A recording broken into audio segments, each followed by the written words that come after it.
Hello new moms. இன்றைக்கி நம்ம என்ன பார்க்க போகிறோம் அப்படின்னா postmortem recovery road map. So ஒரு விஷயத்தை நீங்கள் ஸ்டார்ட் பண்ணுறதுக்கு முன்னாடி நீங்கள் எங்கே இருக்கீங்க அப்படின்னு தெரிஞ்சால் தான் உங்களோட கோல் என்னவோ அதை நோக்கி போக முடியும். So will start from no where you R.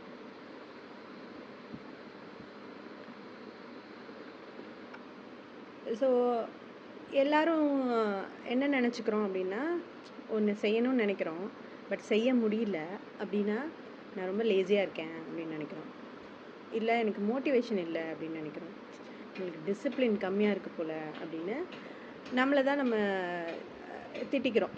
இந்த மாதிரி ஏதோ ஒன்று இருக்குது அப்படின்றப்போ. ஸோ நீங்கள் லேசியாக இருக்கீங்க அப்படின்னு நினச்சிட்ருக்கீங்க அப்படின்னா நீங்கள் லேசியாக இல்லை, உங்கள்கிட்ட போதுமான அளவு எனர்ஜி இல்லை, மோட்டிவேஷன் இல்லை அப்படின்னு நினைக்கிறீங்கன்னா அது வில் பவரோட ப்ராப்ளமும் கிடையாது. அப்புறம் டிசிப்ளினாக இல்லை அப்படின்னா உங்களுக்கு செல்ஃப் கண்ட்ரோல் இல்லை அப்படின்ட்டு கவலைப்பட தேவையில்லை. ஸோ ரியல் இஷ்யூ என்ன அப்படின்னா, நீங்கள் எந்த ஸ்டேஜில் இருக்கீங்க அப்படிங்கிறதே தெரியாமல் நீங்கள் ஹீல் ஆகணும்னு ஸ்டார்ட் பண்ணியிருக்கீங்க. ஸோ அதனால தான் இந்த கன்ஃபியூஷன். ஸோ உங்கள் பாடியை கவனிக்கும் போது, உங்கள் எமோஷன்ஸை கவனிக்கும் போது, உங்கள் ஸ்லீப்போட பேட்டர்ன்ஸ் கவனிக்கும் போது, hormones, relationship, energy, thoughts, craving, motivation, இது எல்லாத்தையும் மொத்தமாக கவனிக்கும் போது யூ அண்டர்ஸ்டாண்ட் சர்டன் பேட்டர்ன்ஸ். உங்கள் லைஃப்பை என்ன பேட்டர்ன் ரன் பண்ணிகிட்ருக்கு அப்படிங்கிறத நீங்கள் ஃபஸ்ட்டு கவனிக்க ஆரம்பிப்பீங்க. அப்புறம் அந்த பேட்டர்ன் தான் உங்களை ரன் பண்ணுது அப்படின்னு தெரிகிறப்போ உங்களையே நீங்கள் அட்டாக் பண்ணிக்கிறத ஸ்டாப் பண்ணிடுவீங்க. ஸ்டாப் பண்ணிவிட்டு நீங்கள் ரெஸ்பாண்ட் பண்ண ஆரம்பிப்பீங்க. ரெஸ்பாண்ட் பண்ண ஆரம்பிக்கும் போது மட்டும்தான் உங்களால் உங்களை ஹீல் பண்ணிக்க முடியும். ஸோ இந்த போஸ்ட்மார்ட்டம் ரிக்கவரியை நான் 4 ஸ்டேஜஸாக பிரிச்சிருக்கேன். ஸோ சர்வைவல் மோடுங்கிறது என்னென்னா, பண்ணணுமேனு பண்ணுறது, உண்மையான ஒரு எனர்ஜியோ உண்மையான ஒரு சந்தோஷமோ இல்லாமல் பண்ணுற ஒரு எல்லா விஷயத்தையும் பண்ணுறது சர்வைவல் மோட். டிஸ்கனெக்ஷன், எதையுமே பண்ண பிடிக்காமல் ஒரு இடத்துல உட்காந்து அந்த இடத்துலையே அப்படியே உட்காந்துருக்க மாதிரியே தோன்றுறது டிஸ்கனெக்ஷன். ஃபங்க்ஷனல் எனர்ஜி ரிக்கவரி அப்படின்னா, கொஞ்ச நேரம் நல்ல ஹையாக எனர்ஜி இருக்கும், நல்ல எல்லா வேலையும் பண்ண முடியும், ஆனால் சடனாக கிராஷ் ஆகிடும். சடனாக ஒன்றுமே இல்லாத மாதிரி இருக்கும், எதையுமே பண்ண முடியாது. அது functional recovery. Reconnection and strength அப்படின்னா இதுதான் complete recovery, where you feel like yourself again. So நான் ஆல்ரெடி முதல்லையே என்னோடய பழைய வீடியோஸில் சொன்ன மாதிரி ரிக்கவரி இஸ் நாட் ஒரு கான்ஸ்டன்ட் கிடையாது. ஒரு நாளில் நீங்கள் ஹாப்பியாக ஃபீல் பண்ணிங்கன்னா அன்றைக்கி ஃபீல் பண்ணதுலேருந்து அதுக்கப்புறம் உங்கள் லைஃப் ஃபுல்லாக ஹாப்பியாக தான் இருப்பீங்க அப்படின்னு கிடையாது. அந்த மாதிரி யாராலையுமே இருக்க முடியாது. ஸோ ரிக்கவரி எப்படி இருக்கும்னா ஒரு ஒரு ஸ்பைரலாக தான் இருக்கும். அந்த காலத்து படத்துலலாம் பார்த்திங்கன்னா அவங்க ஃப்ளாஷ்பேக் போகிறாங்கன்னா ஒரு சர்க்கிள் காமிப்பாங்கல்ல, அந்த மாதிரி தான் நம்மளோட ரிக்கவரியும் இருக்கும். சரியா? You may move between stages. So இந்த ஸ்டேஜ்லேயே நீங்கள் ஒரு தடவை ரீகனெக்ட் ஆகலாம், ஸ்ட்ரென்தன் ஆகலாம், திடீர்னு சர்வைவல் மோட் போகலாம், திடீர்னு டிஸ்கனெக்ஷன் வரலாம், திடீர்னு ஃபங்க்ஷனல் ரிக்கவரி வரலாம், திரும்பவும் ரீகனெக்ட் ஆகலாம், ஸ்ட்ரென்தன் ஆகலாம். ஸோ இந்த ஸ்டேஜஸே மாறி மாறி கூட உங்களுக்கு நடக்கலாம். ஸோ அந்த நாலேஜ் இருந்தால் மட்டும்தான் நீங்கள் ஃபார்வர்டாக உங்களை மூவ் பண்ணிட்டு போக முடியும். இல்லைன்னு வச்சுக்கோங்களேன், டிஸ்கனெக்ஷன் திரும்ப வரும்போது நீங்கள் ஃபெயில் ஆகிட்டதான் நினச்சி அதோட ஸ்டாப் பண்ணிடுவீங்க. உங்களுக்கு மட்டும்தான் ஒர்க் ஆகலை அப்படின்னு நினச்சிப்பீங்க. So stage 1 survival mode. I am functioning but barely. அதாவது என்னால் என்னை நான் புஷ் பண்ணி எல்லாமே பண்ணிகிட்ருக்கேன் அப்படின்னு சொல்கிற ஆளாக இருந்தீங்கன்னா நீங்கள் சர்வைவல் மோடில் இருக்கீங்க. அதுக்கு காரணம் என்னென்னா, நீங்கள் ரிசீவ் பண்ணுற எனர்ஜியை விட அதிகமான எனர்ஜி வெளியில் கொடுத்துட்ருக்கீங்க. ஃபார் எக்ஸாம்பிள், நீங்கள் 1 இயருக்கு 1 lakh ஏர்ன் பண்ணுறீங்கன்னு வச்சுக்கோங்களேன், ஆனால் உங்களோட செலவு 2 லட்ச ரூபா அப்படின்னா நீங்கள் வாங்கிறத விட அதிகமாக கொடுக்குறீங்க. அப்போ என்ன கன்ஃபியூஷன், என்ன மாதிரி மனநிலை இருக்குமோ அதே தான் உங்கள் உடம்புல இருக்க எனர்ஜியை விட அதிகமாக நீங்கள் செலவு பண்ணும்போது நடக்கும்.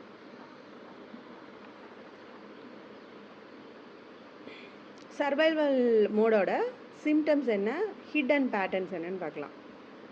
எக்ஸ்ட்ரீம் எக்ஸாஷன், படுத்தா எந்திரிக்கவே முடியாது. அப்பயே உங்களை புஷ் பண்ணி எந்திரிச்சாலும் கண்ணை திறக்க முடியாது. எந்திரிச்சு நடக்கணும், வேலை செய்யணும் அப்படின்னா பயங்கர ஹெவியாக ஃபீல் பண்ணுவீங்க. அது பேர் எக்ஸாஷன். அது பேர் டயர்ட்னஸ் கிடையாது, எக்ஸாஷன். இதுக்கு மேலே என்னால் முடியாது அப்படிங்கிறதையும் தாண்டி புஷ் பண்ணி நம்ம செய்கிறது. பிரெயின் ஃபாக், ஒரு ரூம்குள்ளே போவோம், எதுக்கு போனோன்னே தெரியாது, திரும்பி வந்துடுவோம். திரும்ப ஞாபகம் வரும், திரும்பி போவோம். திரும்ப எதுக்கு போனோன்னு தெரியாது, திரும்பி வந்துடுவோம். இந்த மாதிரி அடிக்கடி நடக்கிறது. க்ரையிங் ஈஸிலி, யாராவது ஒன்று இது கூட பண்ண தெரியாதா அப்படின்னு சொல்லிட்டாங்கன்னு வச்சுக்கோங்களேன், உடனே ஏன்னா நீங்கள் ஆல்ரெடி எட்ஜில் இருக்கீங்க, எக்ஸாஷனில் இருக்கீங்க. இப்போ யாராவது ஏதாவது ஒரே ஒரு விஷயம் சொன்னாலும் அப்படியே நீங்கள் அழ ஆரம்பிச்சிருவீங்க. புவர் ஸ்லீப், தூங்க முடியாது ஒழுங்கா. ஹெவி பாடி ஹெவியாக இருக்க மாதிரி ஃபீல் ஆகும். இரிட்டபிலிட்டி, யாராவது அந்த பொருள் எங்கே இருக்குது அப்படின்னு கேட்டாங்க அப்படின்னு வச்சுக்கோங்களேன், இது கூட தெரியாதா, அங்கே தானே இருக்குது அப்படின்னு சொல்லி பொறிஞ்சு தள்ளுறது. அப்புறம் ஓவர்வெல்மிங்காக இருக்குது. ஒரு மெசேஜுக்கு ரிப்ளை பண்ணோன்னு வச்சுக்கோங்களேன், இல்லை உங்கள் ஃப்ரெண்டுக்கு கால் பண்ணணும், அது கூட பண்ண முடியாது. அப்படி ஒரு அதையே நினச்சிட்டே இருப்போம், ஆனால் பண்ண மாட்டோம். அப்புறம் ஃபர்கெட்ஃபுல்னஸ், எதை எங்கே வச்சோம், யார் என்ன சொன்னாங்க, யாருக்காவது ஏதாவது ரிமைண்ட் பண்ணுமா, எதுவுமே ஞாபகம் இருக்காது. லோ பேஷன்ஸ், ஒன்று செஞ்சுட்டு இருக்கும் போதே அடுத்ததுன்னு போக தோணும். அப்புறம் கம்ப்ளீட்டாக டிஸ்கனெக்டட் ஃப்ரம் செல்ஃப். நம்ம உடம்புல என்ன நடக்குது அப்படிங்கிறதையே கவனிக்க முடியாத அளவுக்கு இதெல்லாம் சுற்றி நம்மளை ஹோல்ட் பண்ணி வச்சுருக்கோம். ஸோ இப்போ என்னென்னா, உண்மையாகவே என்னென்னா, நர்வஸ் சிஸ்டம் வந்து உங்களை ப்ரொடெக்ஷன் மோடில் வச்சுருக்கு. வெளியில் பார்க்க எல்லாருமே நார்மலாக தான் தெரிவாங்க, பட் இது எல்லாமே உள்ளே நடந்துகிட்ருக்கும். என்ன ஒரு அம்மா ஒரு குழந்தை பிறந்தவொடனே ஒரு அம்மா ஃபீல் பண்ணுறது அப்படின்னா, அன்சப்போர்ட்டடாக, இன்விசிபிளாக, எவ்வளோ செஞ்சும் யாருக்குமே தெரியலையே அப்படிங்கிறது. அப்புறம் எமோஷ்னலி அன்சேஃப், நான் இப்படி ஃபீல் பண்ணுறேன் அப்படிங்கிறத யார்கிட்டையுமே சொல்ல முடியாமல் மனசுக்குள்ளேயே வச்சுருக்கிறது. அப்புறம் ஓவர் ஸ்டிமுலேட்டட், இப்போ ஒரு குழந்தை பக்கத்தில் இருக்குன்னு வச்சுக்கோங்களேன், அந்த குழந்தைய பார்க்கணும், டயப்பர் சேஞ்ச் பண்ணணும், அடிக்கடி எழுந்திரிச்சு ஃபீட் பண்ணணும், அந்த குழந்தைய பாதுகாப்பாக பார்த்துக்கணும், யாரும் எதுவும் பண்ணிடாமல் பார்த்துக்கணும். ஸோ 24 ஹவர்ஸும் நம்ம மைண்ட் எதில் இருக்கோன்னா, அந்த குழந்தைய ப்ரொடெக்ட் பண்ணுறதுலே இருக்கும். So over stimulated nervous system. அப்புறம் இது என்ன பண்ணுது அப்படின்னு பார்த்தீங்கன்னா, நம்மளுக்கு உள்ள கில்ட்டை க்ரியேட் பண்ணுது. அப்புறம் கம்பேரிசன், மற்றவங்களோட நம்ம மட்டும் தான் இப்படி இருக்கோமா, நம்மளுக்கு ஆக்சுவலி யார்கிட்டையும் பேசாதனால, யார்கிட்டையும் ஷேர் பண்ணாதனால, அவங்களும் இதை தான் ஃபேஸ் பண்ணி வந்தாங்கன்னு நம்மளுக்கு தெரியாது. அப்போ நம்ம என்ன நினச்சிப்போம், ஓகே அவங்கெல்லாம் நல்லா தானே இருக்காங்க, அவங்கெல்லாம் சிம்பிளாக அதை செஞ்சுட்டு போகிறாங்களே, நம்மளால் ஏன் செய்ய முடியல அப்படின்னு நம்ம கம்பேர் பண்ணிப்போம் உள்ளுக்குள்ளேயே. அப்புறம் செல்ஃப் நெக்லெக்ட், தலை வர மாட்டோம், ட்ரெஸ் பண்ணிக்க மாட்டோம், நம்மளுக்காகன எந்த ஒரு வேலையுமே செய்யறதுக்கு பிடிக்காது. அப்புறம் யாராவது இப்போ நீ நல்ல குழந்தைய பார்த்துக்கிற, நீ நல்லா சமைக்கிற அப்படின்னு சொன்னால் மட்டும்தான் நம்ம உண்மையாகவே நல்லா செய்கிறோம் அப்படின்ற எண்ணம் வர ஆரம்பிச்சிடும். ஸோ நம்ம நல்லா செஞ்சுருக்கோம் அப்படிங்கிற எண்ணம் போய் யாராவது சொன்னால் மட்டும்தான் நம்ம நல்லா செய்கிறோம் அப்படிங்கிற மாதிரி டிபெண்ட் பண்ண ஆரம்பிச்சிருவீங்க வேலிடேஷனுக்கு. ஸோ சர்வைவல் மோட், இதில் what she needs and what she usually does wrong and what she actually needs.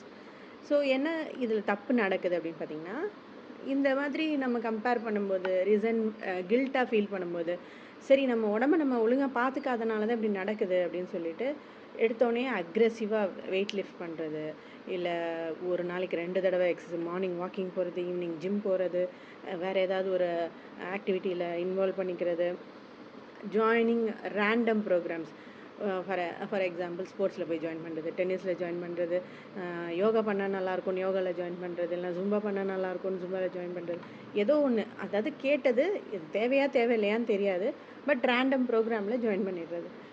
அப்புறம் ரொட்டீன்ஸை மாற்றிட்டே இருக்குது, ஒரு நாள் காலையில் எக்ஸசைஸ் பண்ணுறது, ஒரு நாள் ஈவினிங், ஒரு நாள் மத்தியானம் ஒன்று, மாற்றி.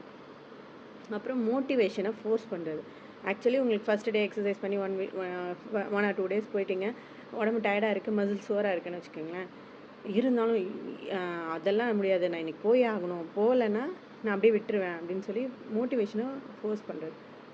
அப்புறம் ரெஸ்ட் எடுக்கணும் அப்படின்னு நினச்சிக்கோங்களேன்.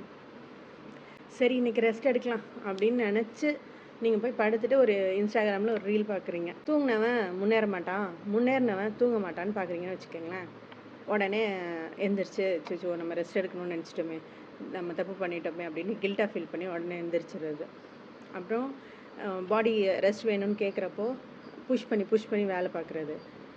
அப்புறம் எப்போ பார்த்தாலும் எப்படி பவுன்ஸ் பேக் ஆகுறாங்க, மற்றவங்களாம் எப்படி ஆனாங்க அப்படின்னு அந்த கண்டென்ட்டையே பார்த்துட்டு இருக்குது.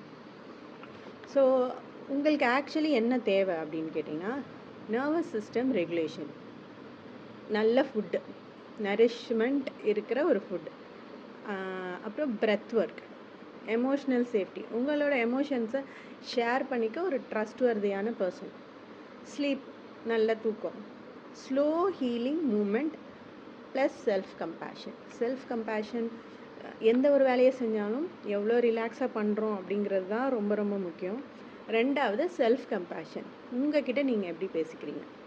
ஒரு வேலையை செஞ்சு முடிக்க முடியல அப்படின்னா உங்ககிட்ட நீங்கள் என்ன பேசுகிறீங்க. ஒரு வேலையை தப்பாக செஞ்சிட்டிங்கன்னா நீங்கள் உங்ககிட்ட என்ன பேசுகிறீங்க. உங்களுக்கு ஒரு விஷயம் தெரியலனா உங்ககிட்ட நீங்கள் என்ன பேசுகிறீங்க அதை கவனிங்க. அதை கைண்டாக பேச ஆரம்பிங்க. உங்கள் ஃப்ரெண்டுக்கு அதே மாதிரி நடந்தால் நீங்கள் என்ன பேசுவீங்க, உங்கள் குழந்தைக்கு நடந்தால் நீங்கள் என்ன பேசுவீங்க, அந்த மாதிரி நீங்கள் உங்ககிட்ட பேச ஆரம்பிங்க.